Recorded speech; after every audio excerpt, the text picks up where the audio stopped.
All right, hello everybody. This is William Howard Taft. This is the first draft here that I'm putting out for the Taft presidency. So we're going to go and start with the basics here. As you can see, we have the beginning years, which he was born in 1857 in Cincinnati, Ohio. Hence the reason why I wanted to go for a state project on Howard William Taft. He lived in a modest household. He was pretty comfortable, was deemed a hard worker. I put worked harder, not smarter, because he did get second in his class at Yale University, but he was not the most innovative of a person, but he got everything done at the end of the day. So he was also a heavyweight wrestling champion at Yale University when he got in at 18 years old, being one of the first, if not the first, superweight heavy champion of Yale University, which is kind of impressive for an 18-year-old especially. Now, about political office. In his 1880s, he started getting into the political sphere of things, and that's what he had actually was interested in law, and when he was in Yale University, not necessarily in politics, but with law itself, he was fascinated. But he got into the whole mix of politics along the way.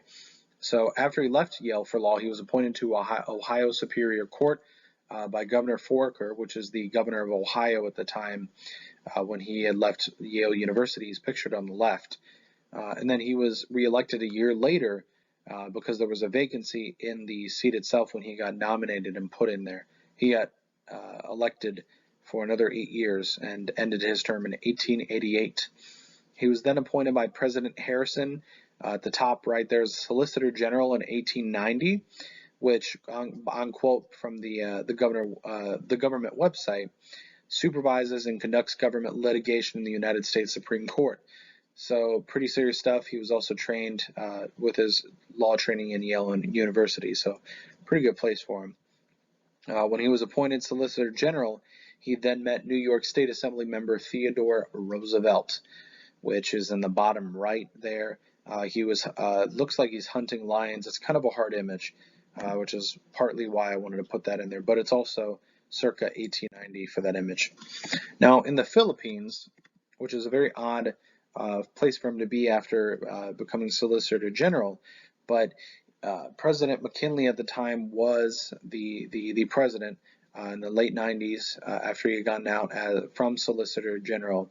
And seeing his skills in law and humanity, then President William McKinley had appointed Taft to the head of the Second Philippine Commission, which formed after the U.S. and Spain signed a peace treaty to acquire Guam, Puerto Rico, and the Philippines for $20 million. So the objective of what he was supposed to do was actually to create civilization, to create I'm not going to sugarcoat it, likely to take savages of the Filipino country and turn them into friendly allies of the United States. That's the best way I can interpret his position. But at this point, Taft became General Governor of the Philippines in 1901 after being there for about a year, and he developed government presence and led under policy that saw Filipinos as equals. There's actual books out there that are cited that will show that he actually showed them as equals. That they were not just minorities that were a distraction to him. He actually treated them relatively fairly. And so well, as a matter of fact, that they rooted him on to continue his next policy and his next position, as Secretary of War. Now, if it weren't for McKinley being assassinated, it's very unlikely that Taft would have ever seen the presidency. McKinley was assassinated in 1901. Theodore Teddy Roosevelt, became president and offered Taft the position of on the Supreme Court. Actually, the following year, he had become president. Now, the thing is that Taft refused because he wanted to see more progress happen in the Philippines, which is quite a noble action. His work was not done in the Philippines. He wanted to complete things before he moved on to another thing. So, in 1904, about 2 years later, Roosevelt asked for his repositioning for Secretary of War. Sources actually say that the Filipinos had actually rooted him on to go back to the States to become the Secretary of War, which he agreed to. Now, during this time, President Roosevelt and Secretary Taft had strengthened their relationship and bonded their time working together.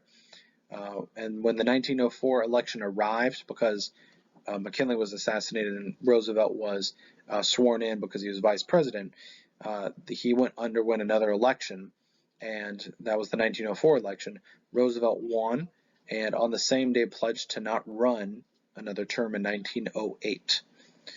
So that is where we have it. The presidential election, which is the final slide that I'm going to include in this segment here, is very interesting. With the way that they had run, Roosevelt, if it were not for Roosevelt, it would have been completely different. Taft was more so, in my interpretation, as a Robin of, Batman and Robin.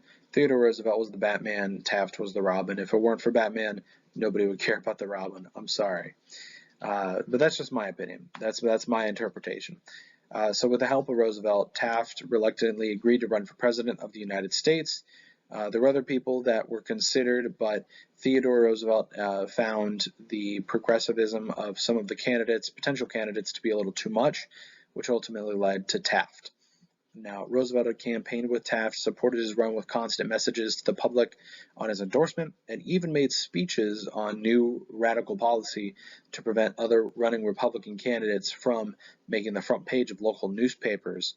So he timed out his own speeches to make sure that none of the other Republican candidates had good enough coverage to override Taft.